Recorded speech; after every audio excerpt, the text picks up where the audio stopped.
it's been a bit of a shock. However much one tries to prepare oneself for something like this, it's still a dreadful shock, and we're still trying to come to terms with that. And it's very, very sad. But I have to say that the monarchy did not tremble because of a speech, a scandalous interview, or a public betrayal. It trembled because of one locked door at Windsor. Behind that door, Prince Edward made a decision that stunned Camilla, unsettled Charles, and placed Lady Louise at the center of a royal storm no one saw coming. By nightfall, access was gone, control had shifted, and silence inside the palace became louder than any announcement. Before we go deeper into what this really means for the royal family, make sure to subscribe so you don't miss a single update. Edward did not arrive with anger in his voice.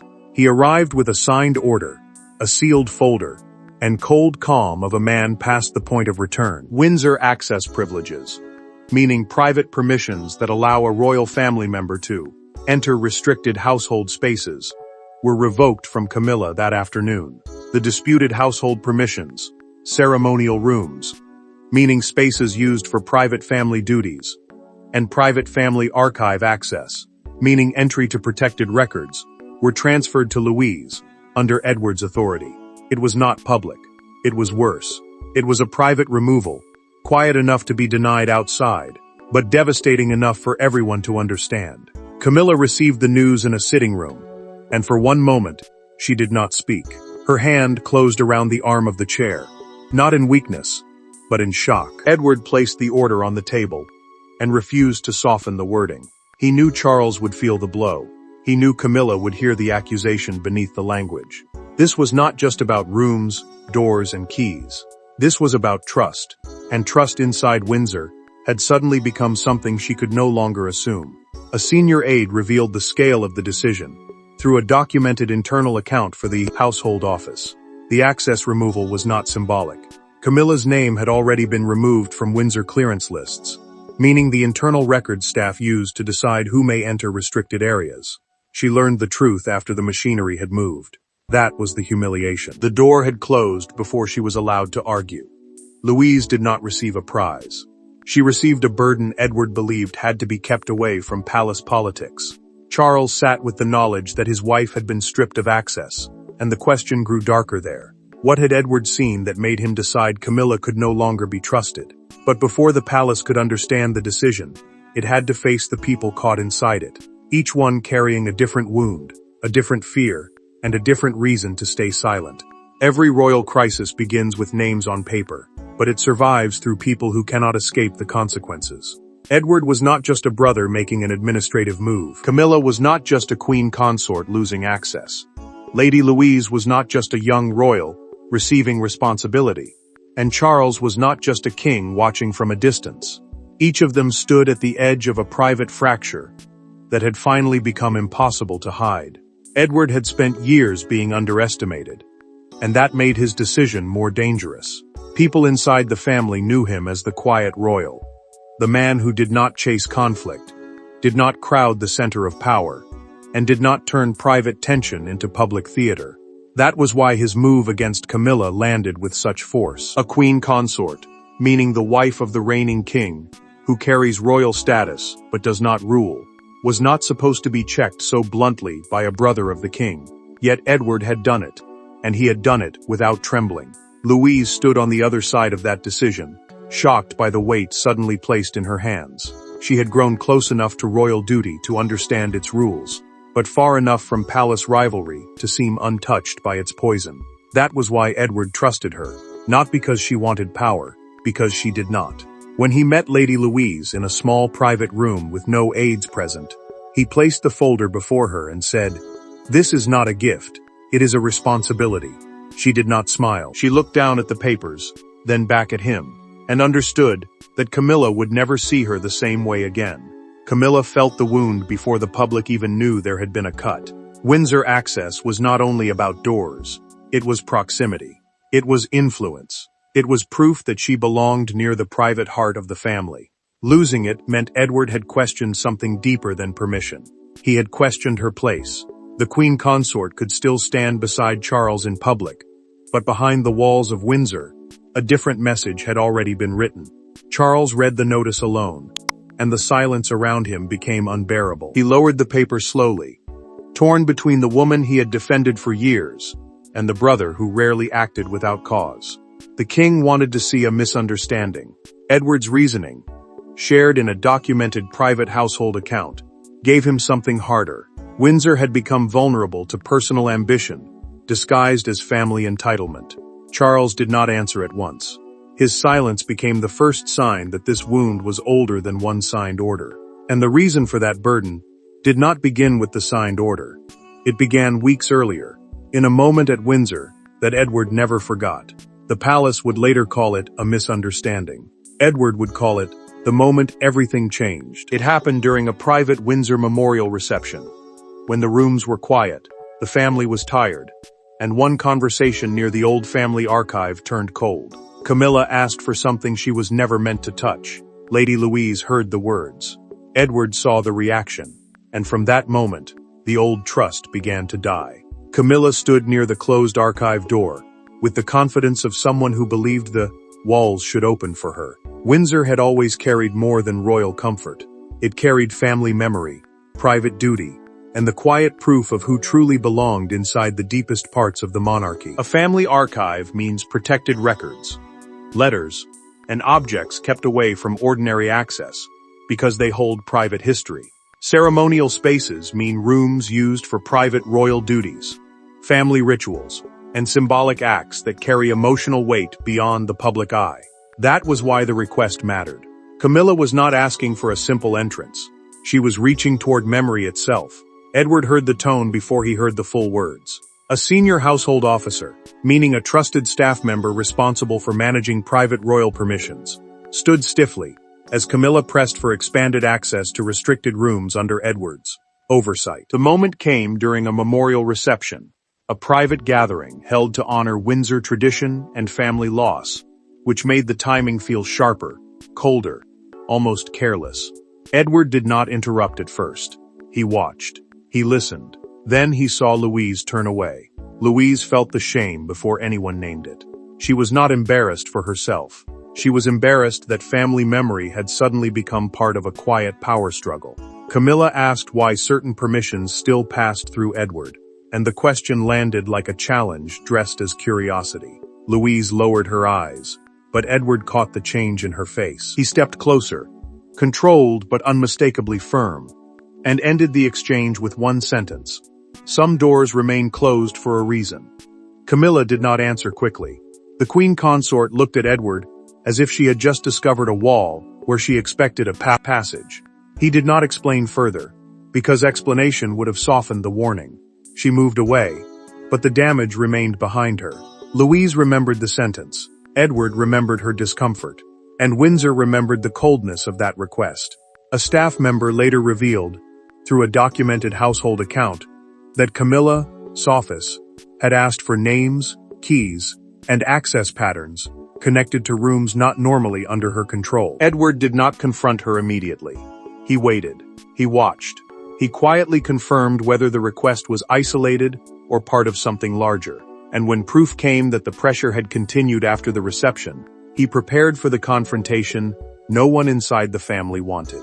That sentence was not forgotten, and when Edward finally repeated its meaning to Camilla face to face, the family dispute became a royal confrontation.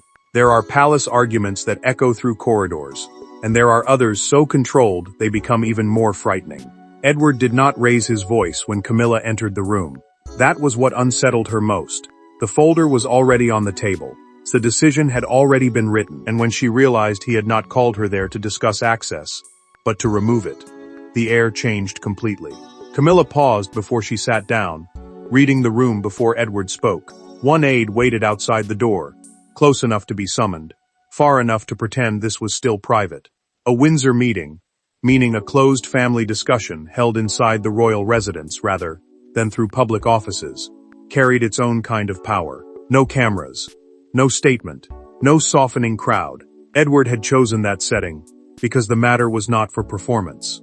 It was for consequence. The queen consort understood that before he opened the folder, and the knowledge tightened around her like a warning. Edward placed one hand on the papers and told her the access order had been finalized. An access order meant the written instruction deciding who could enter restricted royal rooms, use private permissions, and request protected household material. Archive permissions meant approval to view private family records, letters, and sensitive historic items. Camilla stared at him, as if the words had insulted more than her position. To her, this was not a routine correction. This was a public wound waiting to happen, even if the public had not heard of it yet. Camilla pushed back her chair sharply when Edward said her access had been removed. The sound cut through the room. He did not move. He had rehearsed this moment in silence, knowing he was challenging Charles as Henri's wife, and risking a family rupture that could never fully heal. Yet Edward chose Windsor tradition over comfort, because comfort had already allowed too much pressure to grow behind closed doors. The Queen Consort looked wounded, then furious, and asked whether Charles had approved it. Edward did not answer directly. That refusal struck harder than a yes. Camilla heard the danger in what he left unsaid, because silence around the king could mean many things, and none of them rescued her. She leaned forward, voice lower now, demanding to know whether her name had already been removed. Edward looked at the folder, then back at her, and said the transfer to Lady Louise was active. Louise now held the responsibility. Camilla's protest had arrived too late. Camilla stared at him, wounded and furious, then asked, "You handed it to Louise?" Edward answered, "I handed it to someone who will protect it." The words did not shout, but they struck like judgment. Queen Consort rose slowly, carrying humiliation like a crown turned heavy. She left that room determined to reach Charles, certain the king would reverse the insult. His silence would reveal where the true power had already moved. The shocking part was not that Camilla lost access. The shocking part was how little resistance Edward faced when he removed it. Windsor was not just a residence in this story. It was memory, inheritance, duty, and family authority wrapped inside stone walls. Edward understood that power better than anyone expected, and when he used it, Camilla discovered that influence at court does not always outrank trust inside the family. Edward had built his authority quietly, not through grand speeches, but through years of steady duty. Windsor duties meant the private responsibilities connected to protecting certain family spaces, traditions, and permissions inside the royal residence. Family stewardship meant guarding what belonged to the royal household across generations, not simply managing rooms or keys. That was why his decision mattered. He was not reaching for power. He was using power already trusted to him, and that made Camilla's position suddenly weaker than she had believed. Louise learned the truth from an aide who carried the updated clearance list into a private room. A clearance list meant the internal record showing which people could enter protected spaces or request private access. She looked at the page and saw Camilla's name missing. For a moment, the young royal did not speak. Edward had not handed her a decoration. He had handed her a living responsibility, one that would make the Queen Consort see her not as family, but as the person standing where Camilla had expected to stand. Charles felt the sting in a different way. He sat with Edward in a private study, holding the access notice between two fingers. The notice meant the written confirmation that Camilla's Windsor permissions had been removed and reassigned. The king did not shout. He simply asked, "Was this necessary?" Edward looked tired, almost sad, but said, "It became necessary when Windsor stopped feeling protected." Charles set the paper down, and for the first time, he did not defend Camilla. Edward's quiet preparation now became impossible to dismiss. A documented household account later revealed that he had secured agreement from key household officers before he faced Camilla, leaving no procedural gap for reversal. Household officers meant senior staff responsible for private royal management and permissions. This mattered because Edward had not acted emotionally in the heat of one insult. He had built a controlled wall around the decision before Camilla even knew a wall existed. Charles privately asked whether the matter could have been handled more softly. Edward answered that softness was what allowed the problem to grow. The words hurt because they carried judgment, not only of Camilla, but of everyone who had looked away for too long. The king understood then that this was not simply a brother challenging his wife. It was Windsor, correcting a danger from within. Once the king refused to break Edward's decision, the first consequences arrived fast, and Camilla felt them not as policy, but as rejection. The first wound came quietly. No crowd, no cameras, no announcement. Just a stopped movement at a Windsor threshold, and a staff member who could barely meet Camilla's eyes. She had walked through those passages before with confidence, believing access was part of her place in the royal world. But this time, the door did not open, and the silence around that refusal told her Edward's decision had become real. Camilla reached the threshold, expecting the old rhythm of permission to continue. The staff member lowered his eyes and said her clearance had changed. A Windsor threshold meant more than a doorway. It marked the line between ordinary family presence and restricted royal space, where private rooms, records, and ceremonial materials were protected. The new access order, meaning Edward's written instruction controlling who could enter those areas, had already reached the household desks. That mattered because the Queen Consort was not being delayed. She was being refused. Camilla's expression hardened, but her voice dropped. She asked who had approved it. The staff member swallowed before answering that Lady Louise now held the permission file. A permission file meant the record showing who could approve entry requests and control access. The words landed like a slap, because Louise had become the family authority for the same area. Camilla had once entered without fear. The Queen Consort stood still, and the staff member looked away. Louise heard about the refusal from an aide, and she did not feel victorious. She felt trapped. Edward had trusted her with responsibility, but responsibility had turned her into the visible face of Camilla's loss. The aide explained that even requests from the Queen Consort's office must now pass through a revised approval chain, meaning a new route of permission linked to Edward's authority. Louise understood why it mattered.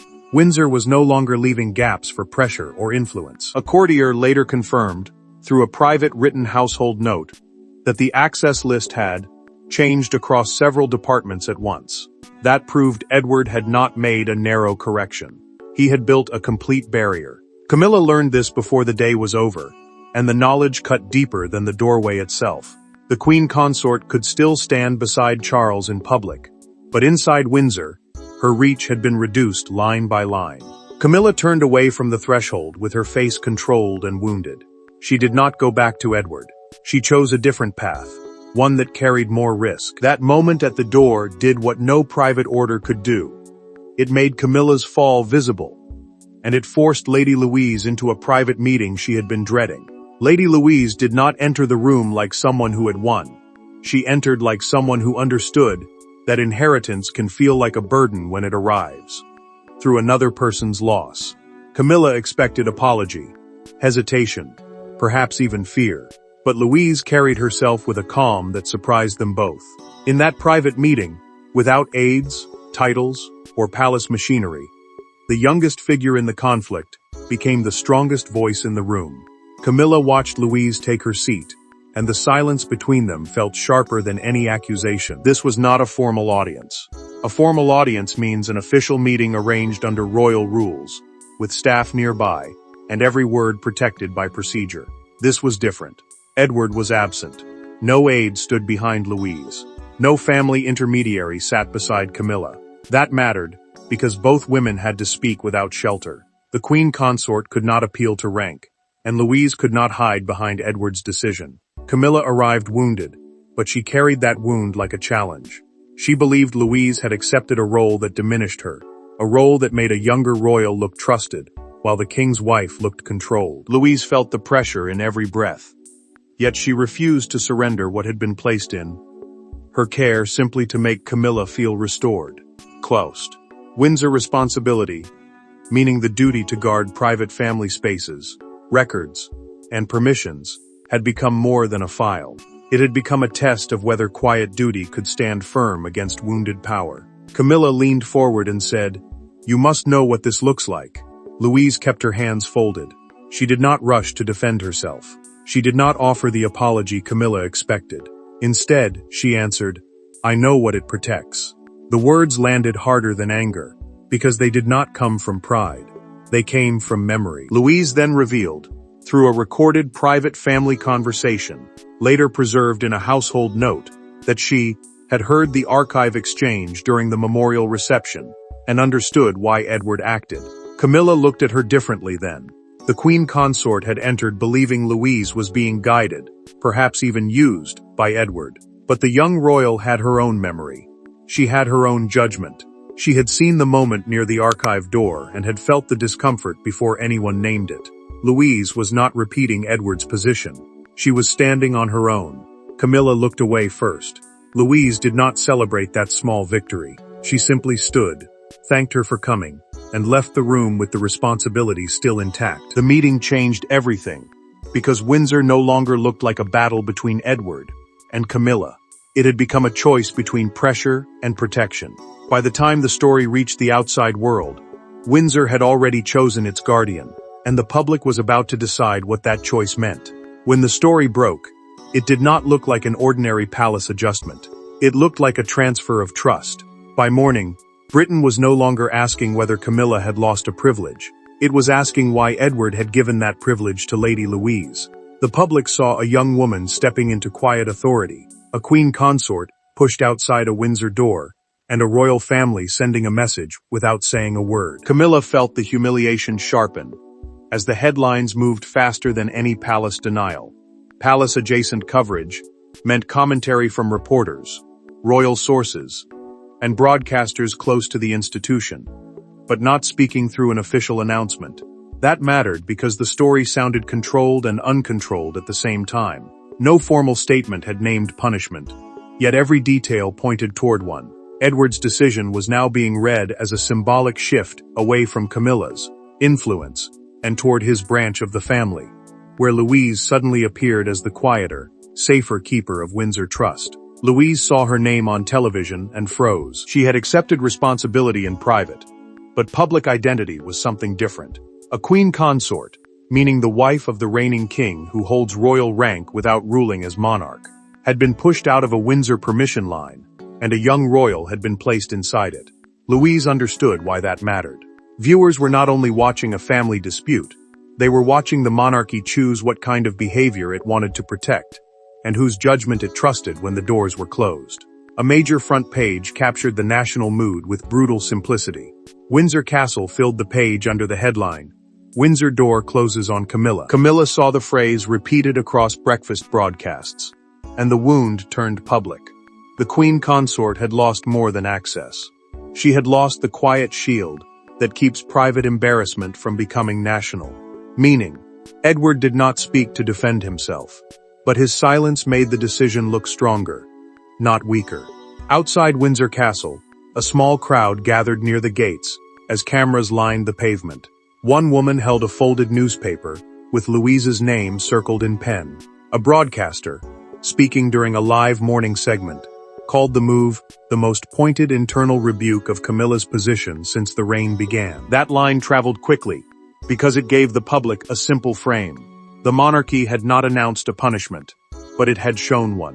Louise watched the coverage in silence, and turned the television off. She did not look proud.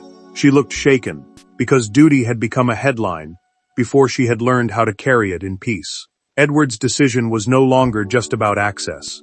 It was about who the family trusted to carry Windsor forward. And when the noise faded, when the headlines cooled, and the gates stood quiet again, the monarchy was left with the final meaning of what Edward had done. In the end, the most powerful part of Edward's decision was not the access list, the locked room, or the public shock. It was the verdict beneath it all. Camilla had not merely been denied entry. She had been told that Windsor's deepest trust could no longer be assumed. Lady Louise had not merely received authority. She had been asked to protect memory. And Edward had proven that quiet royals can still change history.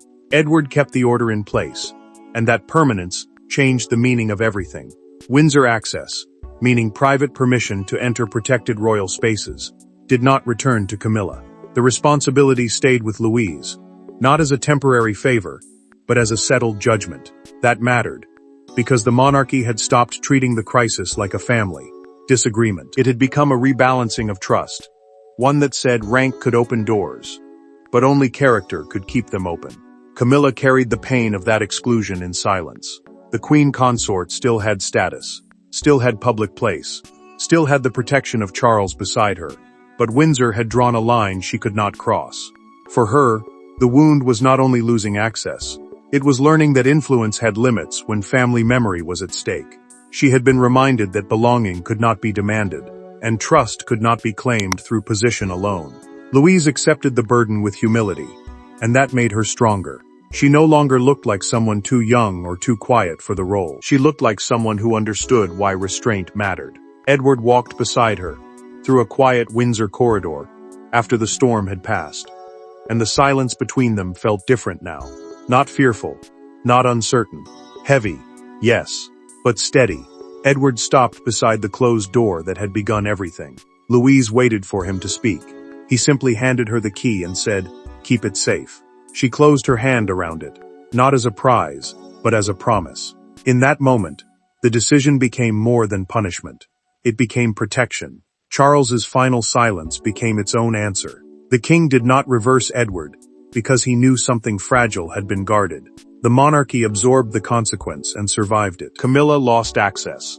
Edward kept his ground. Louise became the quiet symbol of Windsor's future. The final verdict was clear. Windsor chose restraint over ambition, memory over influence, and trust over entitlement. The monarchy did not collapse that day. It corrected itself. Thanks for watching. Please don't forget to like and subscribe, and we will see you in next one.